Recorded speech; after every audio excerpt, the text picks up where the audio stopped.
Lord, please bless my everyday. Panginoon, thank you for this brand new day, brand new hope. Alam namin, Lord, na may dalang bagong pag-asa ang araw na ito. Alam namin na magiging guide ka namin sa araw na ito. At sa mga nagdaang mga araw, may mga nagawa kaming mali na kasalanan. Kaya Lord, we're asking for your forgiveness.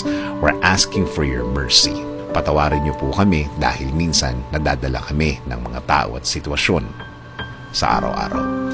Ngayong araw, please continue to give us wisdom. Bigyan niyo kami ng talino. Bigyan niyo kami ng pagpapala palagi. Kailangan namin ang mga ito, Panginoon, sa pagharap sa aming araw-araw. Panginoon, please continue to bless us. Bless my day today. Alam ko po na maraming mga problemang mga parating. Alam namin na marami na naman na magpapasakit ang aming ulo. Dulot na din po ito ng aming mga desisyon ng mga nagdaang mga araw. Pero we know you are going to bless us today. Na presensya mo palagi ang aming gabay sa pagpunta sa tama at tahimik na buhay.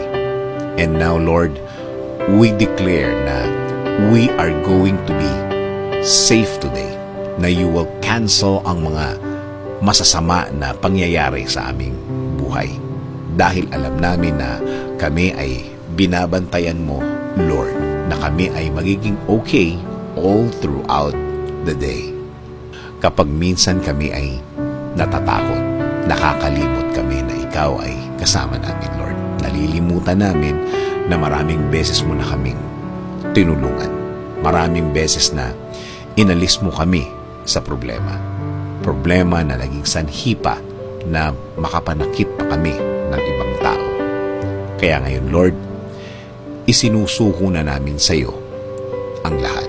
Ibinibigay na namin sa iyo ang lahat. And we will just enjoy your presence in our lives. At Panginoon, itinataas po namin ang aming bayan. Ikaw na po ang mag-lead ng aming bayan. Patuloy niyo pong i-bless ang mga namumuno sa aming bayan. Bigyan niyo sila ng maraming wisdom at gamitin nila ang kani-kanilang puso. Patuloy po kayong pumasok sa aking buhay. Ayusin niyo po ito ayon po sa inyong plano. Alam po namin na wala kayong plano para kami ay masaktan, kundi